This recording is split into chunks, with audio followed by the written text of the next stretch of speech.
Getting bar soap in the tip of your D and peeing after. Attending a high school reunion. The duck did I do that for? Scratching my testicles. Accidentally. Of course, after handling habanero peppers. 200/10. Pouring Fanta into a glass. Not knowing there was a slug in the glass. Drinking Fanta, a slug slowly dissolves, wondering why it tastes increasingly odd. Do not recommend. Getting sober. Well, more like becoming an alcoholic in the first place. When I decided to get sober, it was one of the most painful things I've ever done. Night sweats, the shakes, irritability, and everything hurts. Last year my tooth completely split in half vertically, all the way down to the root. It was the most painful experience of my life. I've gotten pneumonia 3 times in my life and that wasn't nearly as painful. Ended up having to go to an emergency dentist to have it pulled. 0/10 would never, ever recommend. Foot under a running lawnmower. I got lucky and only lost a ½ inch of my big toe, but I was still walking funny for 2 years after. Because people have asked, I was standing at the top of a ditch with a push mower. Intention was to push it down one side, then back up the other, but I slipped and got my foot underneath the mower when it was at the bottom. Going on holiday with your so-and-in-laws. Most of my 10-question high school quizzes. Was surprised nobody posted this before, so here it goes. Art's mom. Divorce, especially when kids are involved. Talk to your partners about the difficult stuff, people, and don't cheat on them. Don't piss in a 5mm wetsuit. No, the piss won't wash away or drain out, it'll stay in your wetsuit, and when you take it off after your dive you'll smell like piss. Getting a chest tube put in to drain air from your chest cavity. They give you local anesthetic for the incision, but that doesn't help with the 12 inches metal rod that's as thick as a Sharpie they shove into your chest and wave around like Ron trying to fake his way through charms class. Letting your off-again boyfriend move in with you. In a new town, where he had no job and knew nobody, he will become your on-again boyfriend, become depressed and feel emasculated, and may become controlling as a result of this. You will stay in the relationship longer than you should, and it will be difficult to get out of. New Year's Eve at Times Square.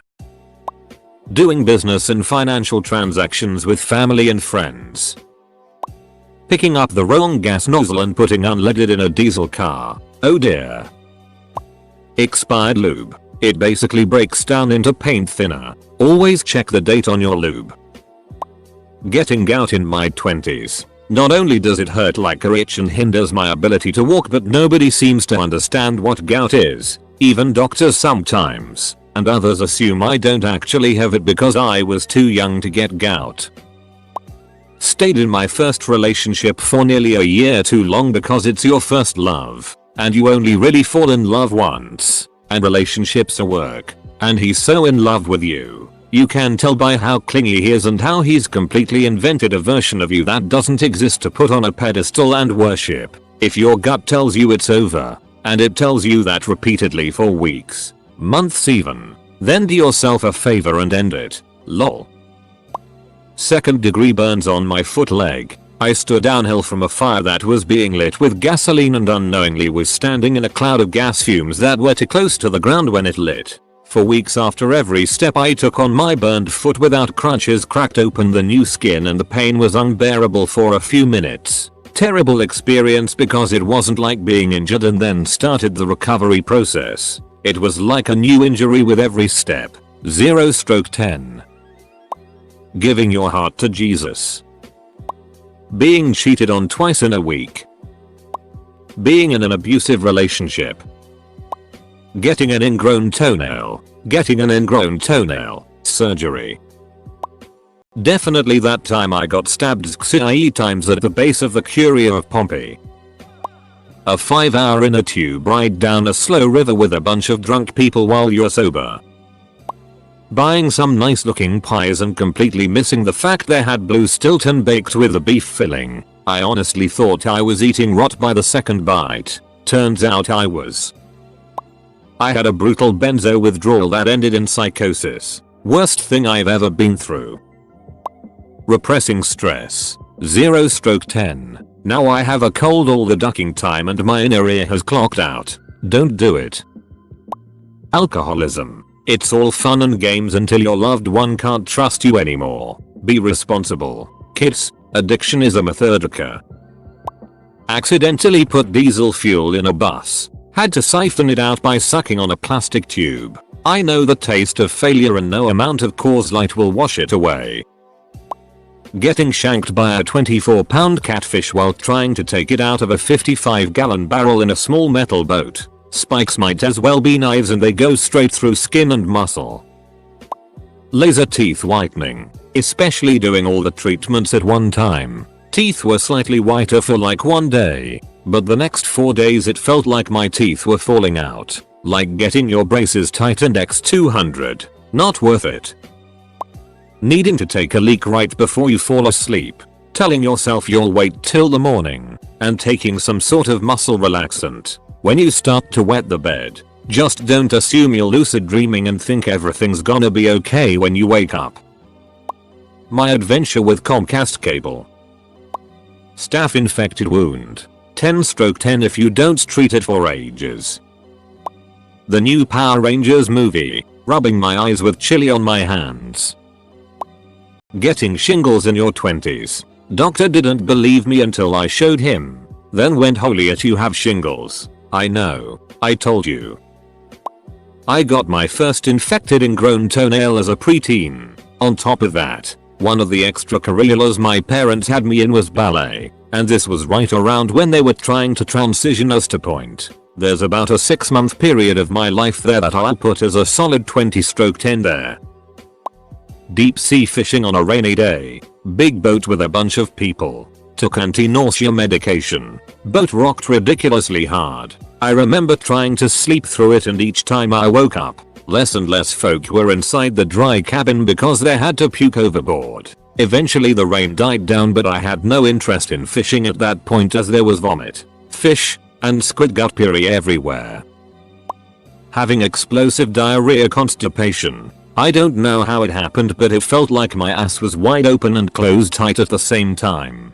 If I had to describe it I'd say it's like if someone opened the door in an airplane mid-flight but all the passengers are tied securely with seat belts. Some of the luggage can go flying out from the overhead baggage because it's not tied down but the plane is still full. Eating food at a Greyhound bus station. Pack your own food, people. Eating potato chips just 3 days after getting my wisdom teeth removed and getting a jagged, sharp piece of a chip stuck in one of the sockets. Tramadol withdrawals. Was addicted for 3 years. Cold turkey was awful. The auditory hallucinations and intense stomach pain were something I wouldn't wish on anyone. Epilepsy. Seizures really suck for a variety of reasons. And it means you can't drive. And neurologists have very limited options of what to do about it because they have little to no idea what's happening. Fortunately most people grow out of it. Stuck in traffic. Had to pee. Ran up to my apartment when I got home and just brought it out over the waistband. It was putting pressure on me so there wasn't any coming out. Grabbed the drawstring on my shorts and pinched my sack in a knot. Wouldn't recommend. Having a burst appendix. I went to the emergency room twice and they told me I was constipated and gave me some strong laxatives. Next time I experienced pain, I looked it up on WebMD, then went to a different emergency room where they told me I had to have surgery right now. Pretty damn painful. I lived with that for a month. 0/10 would not recommend, but 10/10 would recommend WebMD. Who knew? Viewing my granddad after he died. I wasn't there when he died and felt really upset and guilty. I thought maybe going to see him before the funeral might help. Walked in the room and as soon as I laid eyes on him immediately regretted it. He didn't look like him. And I know that's a stupid thing to say because he was dead but being embalmed I guess. It made him look really strange. His mouth was all stretched wide across his face like the Joker and it just looked wrong and horrible. I was so upset that that's my last memory of him. I won't ever go to see a relative after death again. I know some people get closure from it, but maybe I wasn't fully prepared for how people actually look after embalming and it was a huge shock to the system. Marrying someone with children. Attending university with undiagnosed ADHD. Having your kneecaps spontaneously slide down onto your shins within the same night of each other. Root canal on either of your 2 front teeth. You need one if you break it, and it's the worst tooth to get worked on. It's not an easy area to make numb, and the Novocaine shot is so high up it makes your eyes water. I worked in a clerical department during the time when people were copycatting the mail anthrax letters. We had a mail room whose job it was to open the mail, and they opened thousands of letters a day. And I know it wasn't intentional, I'd seen them operate the letter opening machine, some just slipped through. But it was always the ones with the powder. Then you're stuck waiting for the hazmat team. They draw blood. Like the first 2 times this happened, you gotta fill out a ton of paperwork. The entire area gets wiped off and cleaned, which means your desk is now out of order and has to be reorganized. And then there is the waiting for the results. You know it's likely nothing, but there is that nagging suspicion. But 0/10 opening an envelope and having white powder fly everywhere, never again.